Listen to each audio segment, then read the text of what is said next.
Bine ai venit la cea de-a doua parte a practicii de Yin Yoga pentru reducerea stresului. Această practică este potrivită tuturor, indiferent dacă aveți sau nu aveți experiență. Vom începe prin a veni în mijlocul saltelei.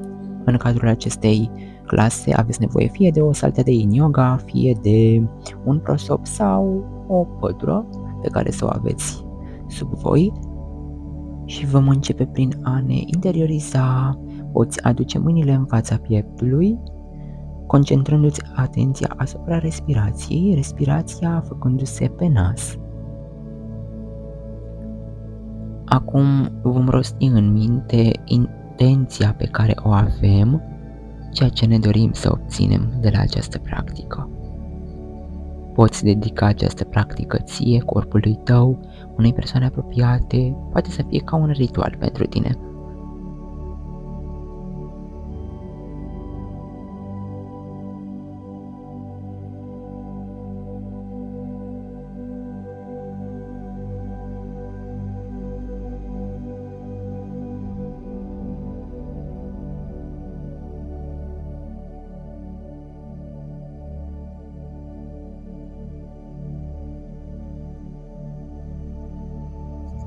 Acum ușor deschidem ochii și vom veni în prima postură, numindu-se pisica care se trage de coadă.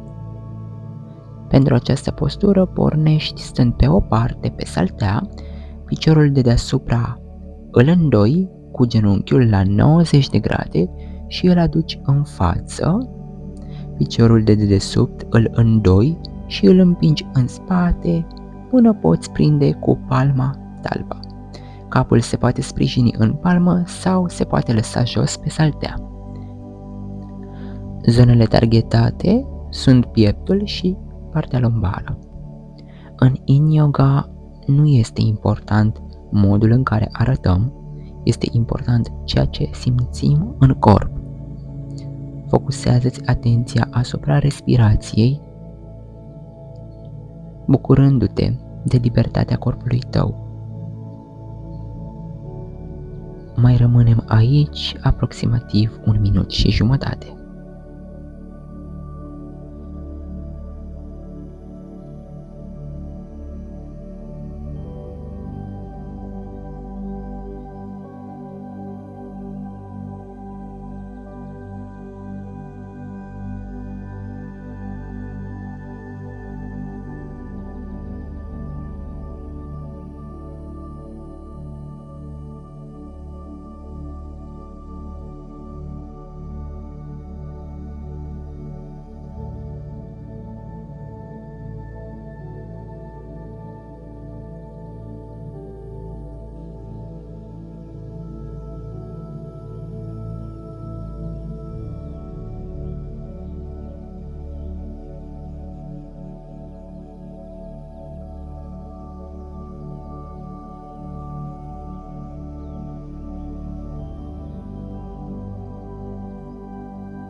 Ușor eliberezi postura și poți să te întorci pe partea cealaltă sau să te muți în partea cealaltă a saltelei și vom efectua postura în aceeași manieră.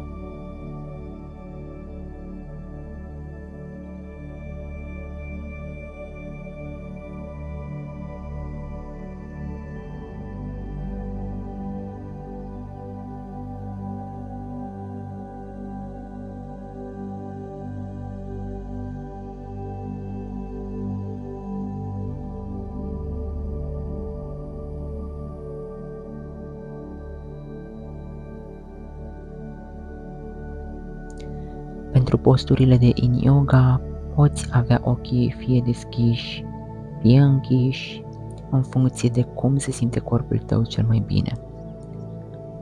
Nu uita că fiecare gând care vine către tine trebuie să-i dai permisiunea să plece. să-l conștientizezi, să știi că este acolo, dar să îl eliberezi.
Acum ieșim ușor din postură și venim pe burtă în rebound, întinși pe saltea, cu capul pe palme,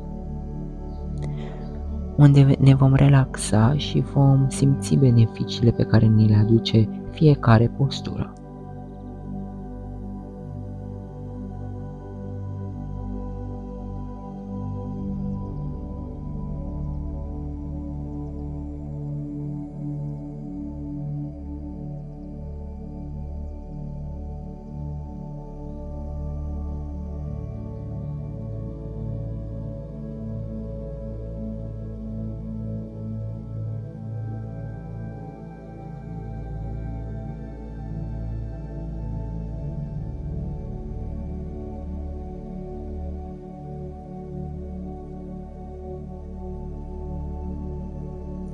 Ieșim din rebound și putem să ne ridicăm puțin pe genunchi ca să eliberăm din presiunea care s-a pus puțin poate pe burtă, luând câteva respirații pe nas. Acum ușor venim înapoi pe burtă și vom face cea de-a doua postură numită Folded Wings, aripile împreunate. Fiind așezați pe abdomen pe saltea, vom încrucișa brațele. Dacă ai la îndemână, poți folosi fie o pernă ca să sprijini capul. Dacă postura este prea intensă, un braț se poate întinde în sus, picioarele sunt ușor depărtate și relaxate. Iar prin întinderea brațului în sus mă refer pe lângă urechi, adică nu să îl ridici efectiv în sus. Aici se detensionează profund fiecare umăr și se eliberează stresul acumulat în zona omoplaților. Zonele targetate sunt umerii și omoplații. Rămânem aici aproximativ 2 minute.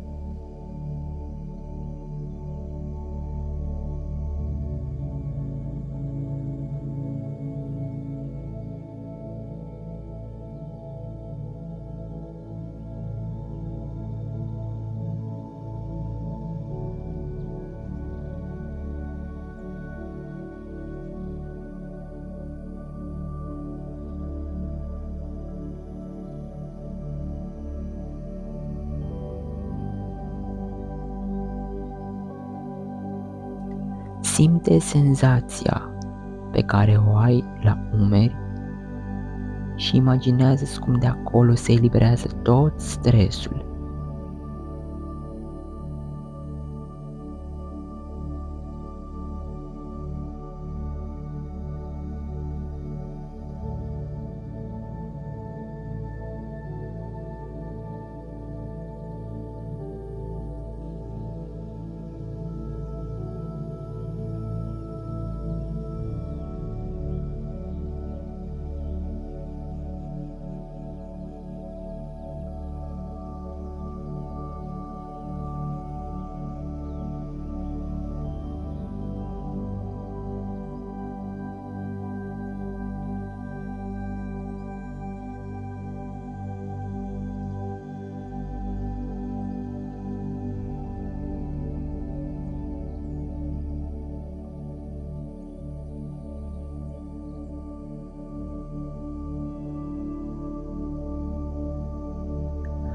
Acum ieșim din postură și venim din nou în rebound cu capul pe palme întins și pe saltea. Rămânem aproximativ un minut.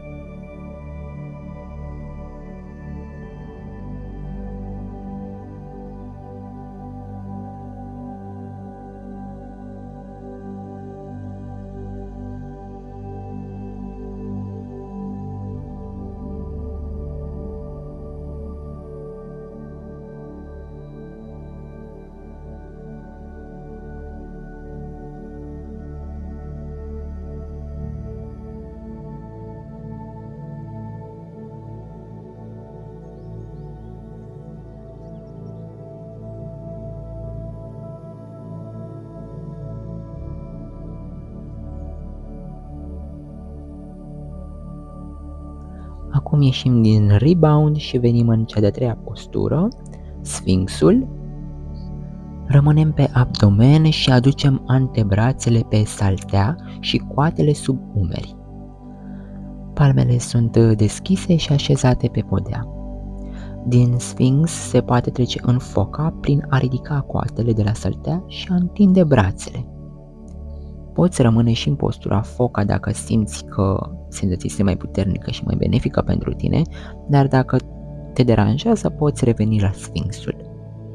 Picioarele sunt depărtate mai mult sau mai puțin în funcție de cât de puternică vrei să fie senzația în zona lombară. Zonele targetate sunt pieptul și lombarul. Rămânem aici aproximativ 2 minute.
Ușor ieșim din postură și venim în ultima poziție, Shavasana.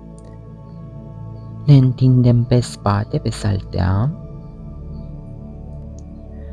Brațele vor fi întinse pe lângă corp, picioarele puțin depărtate, palmele vor fi orientate în sus și închidem ochii. Relaxează fruntea, pleoapele, poți să întredeschizi buzele,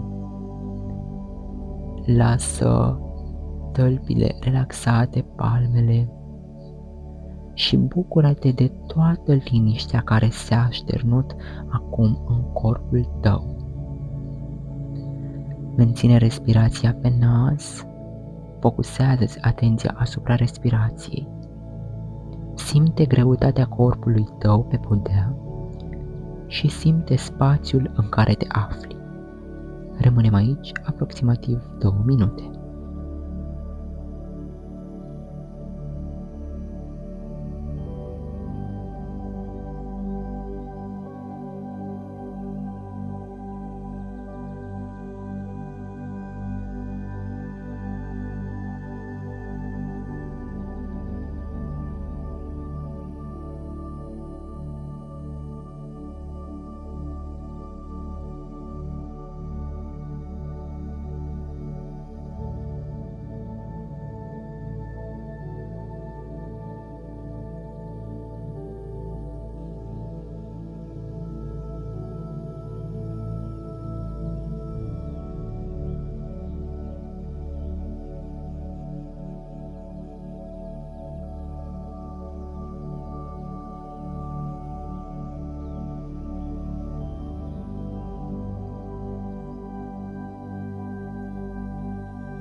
Poți începe prin a mișca degetele de la mâini și de la picioare. Simte degetele de la mâini și de la picioare. Poți să deschizi ușor ochii, să clipești, să-ți simți corpul.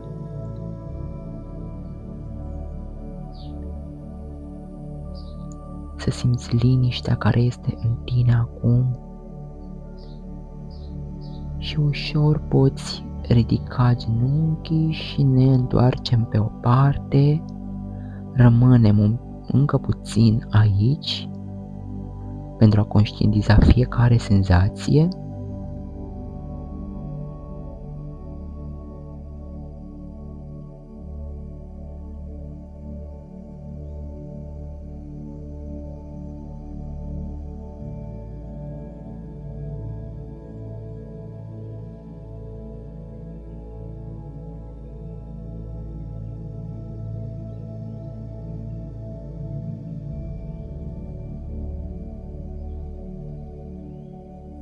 Și acum împingem în mână și ne ridicăm, venim în mijlocul saltelei, în poziția așezut. Mulțumesc că ai practicat cu mine și astăzi Yin Yoga pentru reducerea stresului. Sper din suflet că te simți mai bine, că tot corpul tău este puțin mai relaxat față de cum era înainte, mai puțin încordat. Și nu uita că fiecare dintre noi trebuie să ne acceptăm pe noi înșine, corpul nostru, tot ceea ce suntem, în totalitate. Mulțumesc și sper să ne revedem la următoarele clase de Yin Yoga. Namaste!